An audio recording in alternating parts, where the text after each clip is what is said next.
नमस्कार आदाब दोस्तों, चलिए आज 3 दिसंबर सुबह देश की ताजा बड़ी खबरें आपको लिए लेकर हाजिर है। चलिए दोस्तों, सबसे पहले डालते हैं सिर के ऊपर। गुजरात में हुए पहले क्षण की 89 विधानसभा सीटों का महा ओपिनियन पोल आया सामने। भाजपा को लग रहा बड़ा झटका, कांग्रेस जीत रही है 89 में से 60 सीटें। गुजरात में पहले चरण में हुए चुनाव में बीजेपी ने किया फर्जीवाड़ा और धांधेबाजी। सोशल मीडिया पर वीडियो हुई वायरल, चुनाव आयोग की उड़ी नींदें। देश में बढ़ रही मुसलमानों की आबादी को लेकर बदरुद्दीन अजमल का भाजपा पर बड़ा हमला। कहा, हिंदू लड़कियों की 18 साल में शादी कराओ, अच्छी खेती होगी। विश्व हिंदू परिषद का बड़ा दावा, आफ्ताब की 20 गर्लफ्रेंड, सभी हिंदू सरकार लव जिहाद के खिलाफ बनाए कड़ा कानून। आजम खान को लेकर अखिलेश यादव का बड़ा बयान। कहा, अरे किसने कहा आजम खान अकेले पड़ गए, पूरी पार्टी है उनके साथ। बाबा रामदेव को लगा बड़ा झटका, बीजेपी सांसद ब्रजभूषण शरण ने बाबा रामदेव के खिलाफ खोला मोर्चा। कहा, बाबा रामदेव पूरे देश में बेचते हैं नकली घी, अब करूंगा उनके खिलाफ आंदोलन। बीजेपी के मंत्री गिरिराज सिंह ने अशुद्ध यूनिवर्सिटी को कहा जिन्ना, बोले बिहार में लागू करेंगे जनसंख्या नियंत्रण कानून। तो दोस्तों, सभी खबरों को एक एक कर विस्तार से आपको बताने वाले, वीडियो को दिल से लाइक कर चैनल को सब्सक्राइब जरूर कर लें। इसी के साथ दोस्तों, पहली फटकी मन गुजरात में पहले चरण की 89 विधानसभा सीटों का महासर्वे आया सामने। भाजपा को लग रहा बड़ा झटका, कांग्रेस को मिल रही है 60 सीटें, 64 पदें। गुजरात में पहले चरण की 89 विधानसभा सीट पर मतदान संपन्न हो चुका है। 19 जिलों में पड़ने वाली 89 विधानसभा सीटों पर 788 उम्मीदवारों की किस्मत ईवीएम में कैद हो चुकी है। लेकिन इसी बीच अब चुनाव संपन्न होने के बाद पहले चरण की 89 विधानसभा सीटों का महा ओपिनियन पोल सामने आ गया है। इस ओपिनियन पोल के आने के बाद भाजपा की नींद उड़ गई है। ओपिनियन पोल के मुताबिक पहले चरण की 89 विधानसभा सीटों में से कांग्रेस को 60 सीटें मिल सकती हैं, वहीं बीजेपी को महज 29 सीटें मिल सकती हैं। आम आदमी पार्टी का पहले चरण में खाता नहीं खुला, वहीं अन्य को भी कोई सीट पहले चरण में नहीं मिल रही है। यानी कि पहले चरण की 89 विधानसभा सीटों पर कांग्रेस अच्छी जीत हासिल कर रही है और 89 विधानसभा सीटों में से कांग्रेस से 60 सीटें जीत सकती है, वहीं बीजेपी महज 29 सीटों पर सिमरती नजर आ रही है। इसी के साथ पहले चरण में बीजेपी ने गुजरात चुनाव में किया फर्जीवाड़ा, वीडियो आया सामने। चुनाव आयोग में मचा हड़कंप, 64 पदें। गुजरात में विधानसभा चुनाव का पहला चरण खत्म हो गया है। 1 दिसंबर को प्रदेश में पहले चरण का मतदान संपन्न हुआ। अब दूसरे एवं आखिरी चरण का मतदान 5 दिसंबर को होना है। लेकिन पहले चरण के मतदान को लेकर सोशल मीडिया पर दावा किया जा रहा है कि इस चुनाव में धांधली हुई है। सोशल मीडिया पर एक वीडियो काफी तेजी से वायरल हो रहा है, जिसमें आरोप लगाया जा रहा है कि गुजरात चुनाव में फर्जीवाड़ा हुआ है। वीडियो में दिख रहा है कि एक व्यक्ति ईवीएम के करीब खड़ा है और वह मतदाताओं को रोक रहा है। वह उनसे कहता है कि मैं आपके बदले वोट डाल दूंगा। सोशल मीडिया पर एक व्यक्ति ने इस वीडियो को शेयर करते हुए भाजपा पर हमला बोला। उन्होंने कहा कि ये है बीजेपी का असली चेहरा। इस तरह की हरकत करके ये लोग चुनाव जीतना चाहते हैं, ईवीएम ऐसे मैनेज करते हैं, लोकतंत्र के साथ खिलवाड़। चुनाव आयोग क्या इस पर एक्शन लेगा? जो बड़ा झटका आज इस वीडियो ने मोदी सरकार को दिया है और पूरी तरीके से भाजपा और चुनाव आयोग की पोल खोल दी है।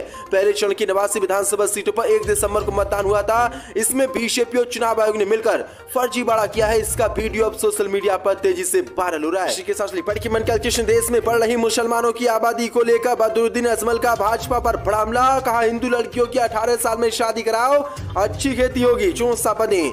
असम के सांसद बदरुद्दीन अजमल ने बीजेपी द्वारा लगातार बीजेपी कहती है कि देश में मुसलमानों की आबादी बढ़ रही है और हिंदुओं की आबादी घट रही है। अब इसी को लेकर भाजपा पर बड़ा हमला बोला है। उन्होंने कहा कि हिंदुओं को जनसंख्या वृद्धि के मुस्लिम फार्मूले की नकल करने के लिए 18 से 20 साल की उम्र में हिंदू लड़कियों की शादी करनी चाहिए। अजमल ने कहा कि हिंदुओं की एक समस्या है कि उनकी आबादी मुसलमानों की रफ्तार से नहीं बढ़ रही है। उन्होंने कहा कि हिंदू लोग शादी भी करते हैं तो परिवार के दबाव में, बताओ कैसे बच्चे पैदा करेंगे। उन्होंने कहा कि हिंदू सही उम्र में शादी नहीं करता, 40 साल तक 2-3 अवैध बीवियां रखता है और फिर शायद फैमिली के प्रेशर में शादी कर भी लेता है, तो बताओ बच्चे कैसे और कहां से होंगे। उन्होंने कहा कि मुस्लिम समुदाय में 18 साल में लड़कियों की शादी की जाती है। हमारे समुदाय में लड़कियों की 18 साल में शादी होती है। भारत सरकार इसकी इजाजत देती है। लड़के 22 साल के होते ही शादी कर लेते हैं, इसलिए हमारी आबादी बढ़ रही है। उन्होंने कहा कि हिंदुओं को भी 18 साल की उम्र में अपनी बेटियों की शादी के मुस्लिम फार्मूले को अपनाना चाहिए। बंजर जमीन पर खेती नहीं होती, इसलिए हिंदुओं की आबादी नहीं बढ़ रही है, इसलिए मुसलमानों के फार्मूलों को हिंदू अपनाएं। इसी के साथ पढ़ के मंडल कृष्ण गिरिराज सिंह ने अश्वत्थ ओवैसी को कहा, जिन्ना बोले बिहार में लागू करेंगे जनसंख्या नियंत्रण कानून। जो सापंदे बिहार के फायर ब्रांड नेता एवं बीजेपी के केंद्रीय मंत्री गिरिराज सिंह ने एक बार फिर से पूरे देश में मुस्लिम विरोधी कानून जनसंख्या नियंत्रण कानून लागू करने की मांग की है। इसके साथ ही उन्होंने ऑल इंडिया मजलिस इत्तेहाद और मुस्लिमीन के चीफ अश्वत्थ ओवैसी पर भी हमला बोला है। गिरिराज ने अश्वत्थ ओवैसी की तुलना जिन्ना से की है। बिहार में पत्रकारों से बातचीत में ओवैसी की तुलना जिन्ना से की। उन्होंने कहा कि ओवैसी समाज में विषमता पैदा करना चाहते हैं, देश के अंदर हिंदू मुसलमानों के नाम पर वोट मांगते हैं। अगर वो ऐसा करेंगे तो हमारी तरफ से प्रतिक्रिया मिलेगी। गिरिराज सिंह ने कहा कि जिन्ना ने देश का बंटवारा किया, अगर हमारे पूर्वजों ने भूल ना की होती तो ओवैसी जैसा दूसरा जिन्ना देश में दोबारा पैदा नहीं होता। इस दौरान उन्होंने मुस्लिम विरोधी कानून जनसंख्या नियंत्रण कानून को लेकर बड़ा बयान दिया। उन्होंने कहा कि बिहार में जिस दिन बीजेपी की सरकार बनेगी, सबसे पहले जनसंख्या नियंत्रण कानून लागू किया जाएगा। जो बड़ी पढ़ के मंडल कृष्ण विश्व हिंदू परिषद का बड़ा दावा, कहा आफ्ताब की 20 गर्लफ्रेंड, सभी हिंदू सरकार लव जिहाद के खिलाफ बनाए कड़ा कानून। जो सापदे श्रद्धा बॉकर हत्याकांड केस में एक तरफ जहां पुलिस आरोपी आफ्ताब के खिलाफ सबूत इकट्ठा करने में जुटी है, तो दूसरी तरफ आफ्ताब के खिलाफ लोगों का गुस्सा बढ़ता ही जा रहा है। लोग आफ्ताब के लिए कड़ी सजा की मांग कर रहे हैं। इसी बीच विश्व हिंदू परिषद के संयुक्त महासचिव सुरेंद्र जैन ने कहा कि आफ्ताब की 20 गर्लफ्रेंड थी और वह सभी हिंदू थी। ऐसे में साफ है कि आफ्ताब की सोची समझी रणनीति का हिस्सा था। सुरेंद्र जैन ने मांग की कि केंद्र की मोदी सरकार लव जिहाद के खिलाफ सख्त से सख्त कानून बनाए। विश्व हिंदू परिषद की ओर से कहा गया कि हम 21 दिसंबर से 31 दिसंबर के बीच धर्म रक्षा अभियान चलाएंगे।